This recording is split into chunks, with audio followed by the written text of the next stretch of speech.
Naomba muulize maswali mafupi. Nenda moja kwa moja kwenye swali kwa sababu ya muda. Asante. Macrina. Mimi naitwa Macrina. Natoka Crown Media. Swali langu la kwanza, Profesa, mmesema mtakaa na wawekezaji. Je, hao wawekezaji watakuwa ni wawekezaji wakubwa ama wadogo? Kwa sababu kumekuwa na changamoto nyingi sana kwa wawekezaji wadogo. Lakini wengi wanakuwa na malalamiko kwamba hata wakija kwenye hizo ofisi hawasikilizwi. Wakija mwekezaji mkubwa ama wakati anapewa priority zaidi kuliko hawa wadogo. Sasa katika majukwaa yenu, je, mtatenga huo muda wa kukaa na wawekezaji wadogo? Jambo jingine kuhusiana na hiyo issue ya vijana kuwawezesha. Kwenye issue ya mikopo kumekuwa kuna malalamiko kuanzia namna ya mchakato wenyewe, vijana wanavyopatikana. Sasa mnawahakikishia vipi wananchi kwamba hichi kinachoanzishwa itakuwa ni fursa kwa wote, hata yule ambaye hana connection yoyote anaweza akapata hiyo nafasi, kwa sababu issue ndio iko hapo. Kumekuwa na malalamiko mengi sana. Kingine umezungumzia kuhusiana na KPI kwa taasisi za umma, mashirika pamoja na wizara, jambo ambalo limekuwa likilalamikiwa kwa muda mrefu. Kwa namna gani sasa? Okay. Je, hizo KPI zitawekwa wazi kwa wananchi? Kwa sababu vitu vingi wananchi wanalalamika hata kama mkisema huwa haviweki wazi, ili mwisho wa siku na wenyewe waje waweze kupima. Hizo KPI kwa maana ya wakurugenzi wa mashirika zitawekwa wazi au na hizo wizara kwamba labda kwa miaka mitatu, kwa mwaka huu tunataka wizara fulani ifanye 1, 2, 3. Je, jambo hilo litakuwa kwa uwazi? Asante sana. Maswali yako ya msingi sana. Asante. Tukusanye matatu labda. Habari. Jina langu ni Amani Mjege kutoka Jambo TV na maswali mawili.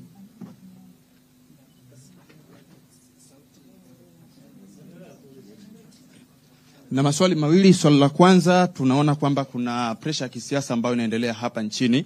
Sasa kuzingatia kwamba kuna hiyo pressure ya kisiasa, kama Wizara ya Mipango na Uwekezaji, na tunajua kwamba utulivu wa kisiasa ni moja ya vivutio vinavyowafanya wawekezaji waende nchi fulani.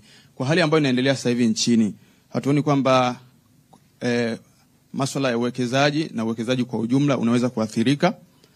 Lakini swali la pili, tumeona jumuiya za kimataifa ambazo kiuhalisia ni wawekezaji wakubwa katika maeneo mbalimbali hapa nchini, lakini wamekuja na matamko mbalimbali ambayo yanahusu utawala wa sheria na haki za binadamu, wakieleza kwamba kumekuwa na ukiukaji wa haki za binadamu. Sasa wameanza kuonesha wasiwasi wao juu ya hali hiyo.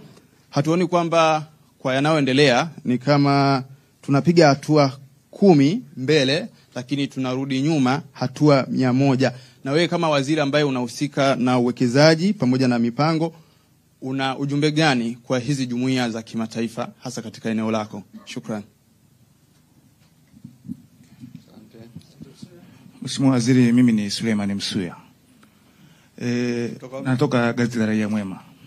Swali langu la kwanza ni kuwa na malengo ya serikali kwamba sekta ya uwekezaji ichangie kama dola bilioni 15 kwa muda fulani. Labda hiyo hatua kabla hatujaanza haya mchaka mpya, tangia Rais Samia alivyoingia iko ndio mikakati yake anazungumzia, tumeenda nje na yeye nani alikuwa anazungumza hayo na ulikuwepo. Hili liko kwa kiwango gani? Swali la pili ni uwekezaji kwenye kilimo. Umezungumzia hapo alizeti. Lakini dunia inaamini katika mafuta ya mchikichi. Ni kweli kulikuwa kuna hamasa kule Kigoma. Hili inaonekana hujalizungumzia kwa kina. Nini mkakati katika eneo hili, hasa mazao ya mchikichi ambayo mafuta yake ni bora na ni salama kwa afya ya binadamu? Lakini swali la tatu ni swala la uwekezaji. Kuna watu wanakuja kuwekeza, lakini wa ndani na wa nje wanapata changamoto sana kwenye taasisi ambazo zinasimamia. Nikitolea mfano, taasisi moja kampuni moja inaitwa Wellworth, inahusiana na masuala ya mahoteli. Hii kampuni Wellworth inahusiana na masuala ya mahoteli ya kitalii. Imekutana na changamoto ya kushindwa kwa taasisi ya serikali kusimamia majukumu yake kwa mujibu wa sheria, baada yenyewe huyo alikuwa anafanya kazi ya ujenzi wa miradi kukiuka sheria. Hivyo hili na kuomba kama hutaweza kuna wajibu unaweza kulifanyia kazi, kwa maana wapo na wako hapa posta, ofisi zao ziko hapa mjini, wanatabika sana kwa sababu ya mwekezaji anakomishwa na mtu ambaye alipewa kazi ya utenda, lakini ameenda kwenye kama mamlaka ya serikali inaitwa TIRA, hakuna ufanisi wa kutatua tatizo lao. Swali dogo la mwisho ni EPZ umekuwepo na hii kitu tangia miaka ya nyuma, zaidi ya miaka 10 na performance ya uwekezaji kupitia EPZ kwa mikoa yote ikoje kwa sasa?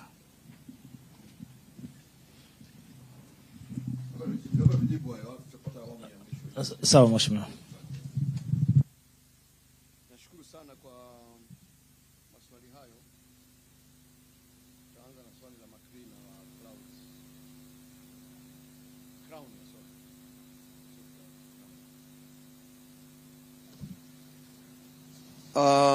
Kwenye huu mkutano, na ndio tumeanzisha kwa sababu hiyo, kwa kweli, kwa sababu tunao mkutano unaitwa TNBC, Tanzania National Business Council, ambayo Mheshimiwa Rais anakuwa mwenyekiti.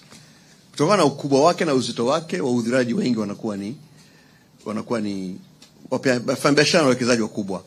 Sasa huwa mawaziri ambao tunafanya kila baada ya miezi mitatu utakava wawekezaji wote wakubwa na wadogo, na inawezekana tukaamua kabisa kwamba okay, kwenye kota hii tunaweza tukaita tu wawekezaji wa kati na wadogo.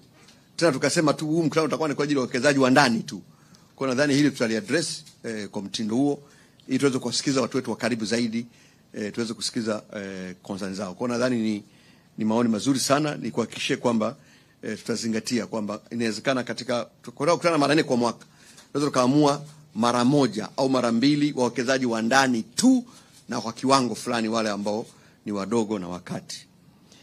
Kwa mfano wa vijana umeelezea kuhusu wasiwasi, sije sasa tukapeana kishikaji. Ndio nimeeleza tutaweka mfumo ulio wazi, transparent, inatangazwa, kila mtu anajua vigezo ni hivi, unaomba panel ni hii. Tutaweka kila hatua wazi, kama ambavyo nimetangaza maeneo ya wazi kabisa. Vijana mchakato wa kuomba tutaweka wazi, waliopata wataweka wazi, na wao waliokosa utaelezwa kwa nini umekosa. Tutajitahidi kuweka mfumo ulio wazi ili kwamba hata ukikosa, Kitila kakosa, Juma kapata, Kitila ajue kwa nini amekosa na Juma kapata, ili ajue kwamba kwa kweli mwenzangu alilizidi hiki. Kwa hiyo hili ni kuhakikisha kwamba tutaliweka wazi sana, ili haya mambo ya connection yasiwepo, kwa sababu sio mambo mazuri.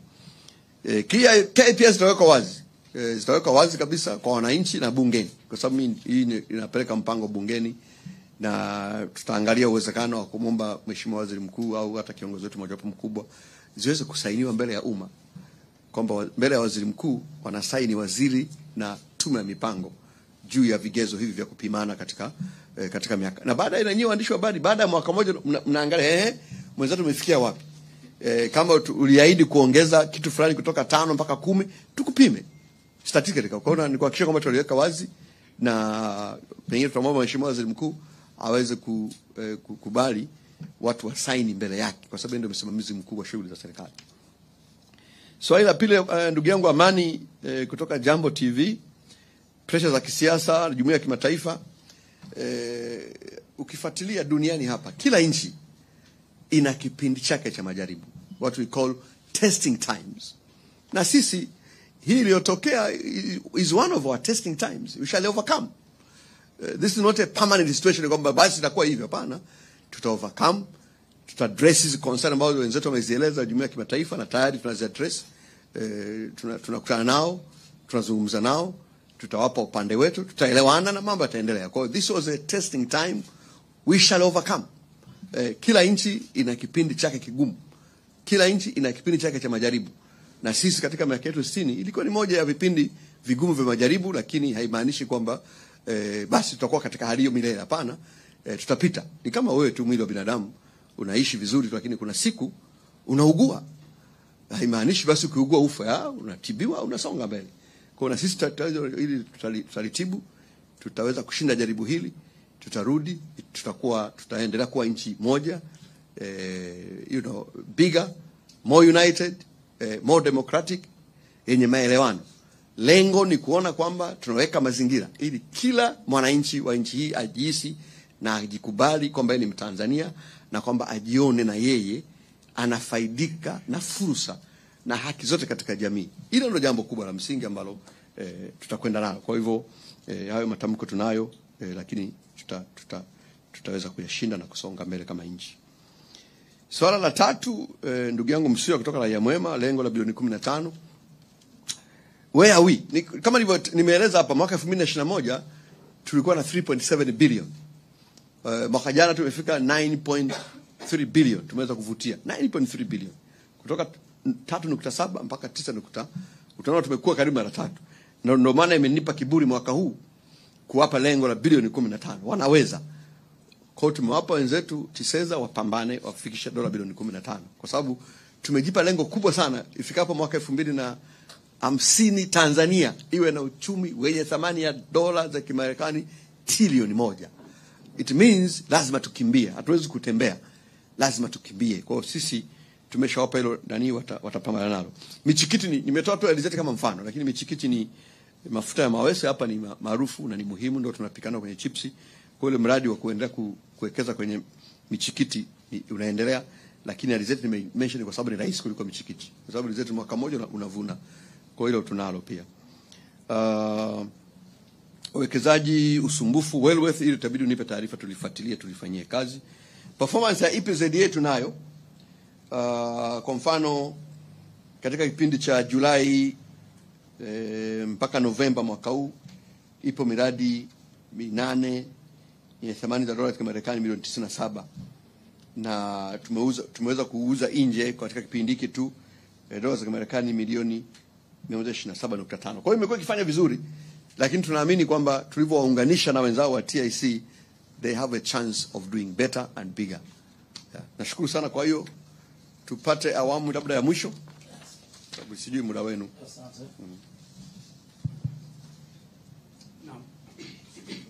Asante sana Mheshimiwa Waziri kwa fursa hii. Mimi kwa jina naitwa Ali Mayala, ni mwandishi wa habari wa Daily News. Swali langu la kwanza nalielekeza moja kwa moja kwenye upande wa target, kwa maana ya ease of doing business and investment. Kwa sasa hivi kwa Africa ranking Tanzania tuko kwenye nafasi gani, lakini pia na global ranking, na tuna matarajio gani the next 5 years to come? Lakini pia kwenye upande wa technology tumezungumzia uanzishaji wa Youth Investment Resource Center. Je, serikali ina mpango gani sasa kuhakikisha kwamba kupitia Wizara ya Mipango na Uwekezaji inafanya partnership na global tech company, kwa mfano Microsoft, lakini pia Google na kampuni zingine, kuhakikisha kwamba vijana wa Tanzania pia wanapata maarifa na kuyaleta nchini, ili kuhakikisha kwamba na sisi tuna champion digital transformation kwa Afrika na duniani kwa ujumla. Swali langu la tatu ni kwenye upande wa mitaji ya uwekezaji. Tumesema kwamba target ni kuhakikisha kwamba tunafikia mitaji bilioni 50 US dollar. Swali langu la msingi ni kwamba je, hii itakuwa ni year kwa maana kwa mwaka au ni itakuwa kwa maana framework itakuwa mpaka lini? Asante sana. Asante sana. Naitwa Martin Joseph na natokea Radio Maria. Swali langu kwa Mheshimiwa Waziri ni kwamba umesema Mheshimiwa Waziri kuhusiana na kwamba watakaomaliza chuo ndio ambao watakuwa wakishughulikiwa na TISEZA. Vipi kuhusiana na hawa ambao tayari wamekwisha kumaliza vyuo, ambao wanatoka vyuo vikuu pamoja na VETA? Lakini pia juzi niliona habari ikiwaonyesha wanafunzi ambao walikuwa wamemaliza VETA wakiwa wanahitaji mikopo kwa ajili ya kujiendeleza. Moja ya suggestion ambazo nilikuwa ninaziona na ambazo nafikiri wanaweza wakazifanya TISEZA ni pamoja na hawa wanafunzi data zao zipo vyuoni. Kwa nini wasingekuwa wanachukua zile data kabla hawajamaliza vyuo? Wangekuwa wanawaingiza kwenye ile mikopo ya halmashauri ambayo inatolewa halmashauri moja kwa moja, wakapewa wao kama vile ambavyo wanafunzi wa vyuo vikuu wanavyopewa boom, na baadaye wakaingizwa kwenye system na hatimaye wakarejesha hiyo fedha serikalini na kuendelea na maisha yao. Asante. Asante Mheshimiwa Waziri, naona maswali yamekwisha, labda tuyajibu haya. Nashukuru sana Omar Mayala. Daily News Ease of Doing Business kwanza ilisitishwa mwaka 2021. Wakati inasitishwa tulikuwa wa 141 katika ile ranking, lakini World Bank wameanzisha program mpya inaitwa Red Business. Ni kama inapima ile imeanza kuanzia mwaka jana, kwa hiyo tunatarajia tuanze kupata ripoti kuanzia mwaka huu. Kwa hiyo tutajua tuko wapi. Teknolojia ni ushauri mzuri, tutazingatia kwamba hiki kituo tutalink na wadau mbalimbali wakiwepo hao. Yote ambayo itakuwa available tutalink nao, kwa sababu serikali inaanzisha, lakini sio lazima ifanye yenyewe. Tutalink na watu wetu wa sekta binafsi wa ndani na nje ya nchi ili kuweza kusonga mbele. Mitaji hii 50 billion ni kama minimum in the next 5 years, isipungue kutoka kwenye uwekezaji kupitia TISEZA peke yake, isipungue. Kwa hiyo manake wastani kwa mwaka isipungue dola za Marekani bilioni 10. Kwa mwaka huu akifanya kwa mfano 15, wakiendelea hivyo it will be more. Manake we can be talking about 75 billion. Kwa hiyo nimewapa this as a minimum threshold. Maritini vipi wale kusha kumaliza, nimesema hapa tuna address graduate unemployment. Kwa wote, hata wale ambao walishamaliza, sio lazima wamaliza leo. Ni wote. Yote ambaye kijana amemaliza chuo kikuu, vyuo vya ufundi, ikiwemo VETA, kwenye hii program inamhusu wote kabisa bila kujali amemaliza lini. Hiyo hatutaweza kubagua. Wanafunzi hizo database ni sawa, ni wazo zuri tu. Nadhani TISEZA anaweza kushauriwa, ni ushauri mzuri. Naweza tukawapa wetu wa TISEZA waweze kuzingatia. Baada ya maswali hayo, nichukue nafasi hii kuwashukuru tena kwa kunisikiliza na kwa maswali mliouliza, kwa sababu sisi ambao ni walimu, watu wakiuliza maswali maana yake walikufuatilia. Kwa nawashukuru sana kwa maswali yenu, lakini hiyo ndiyo mipango ambayo tunayo. Muhimu ni kuhakikisha muhimu ni kwamba serikali ya awamu ya 6 chini ya Mheshimiwa Dr. Samia Suluhu Hassan, rais wetu wa Jamhuri ya Muungano wa Tanzania, inayo mipango, nia na uwezo wa kuweza kushughulikia kwa dhati kabisa changamoto, hususan changamoto za vijana ambazo zinahusiana na ajira, kupitia kukuza sekta binafsi na kukuza sekta ya viwanda. Na kazi yangu na waheshimiwa mawaziri wengine ni kusimamia maono haya Mheshimiwa Rais, ili maono haya yageuke kwa vitendo. Na washukuru sana, Mungu awabariki.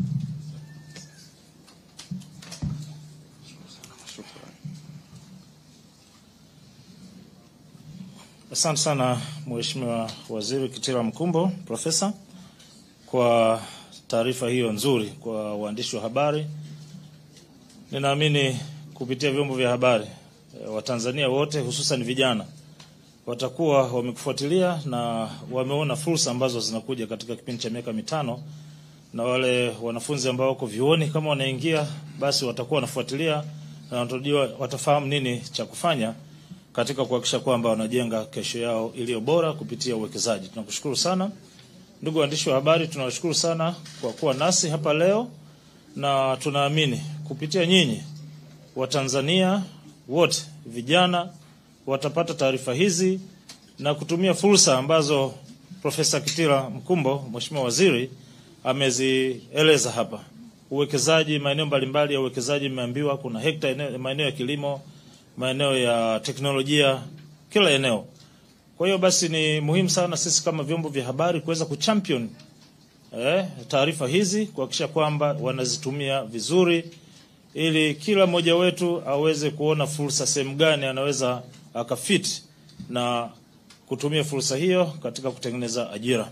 Tunakushukuru sana, tunawashukuru sana waandishi wa habari.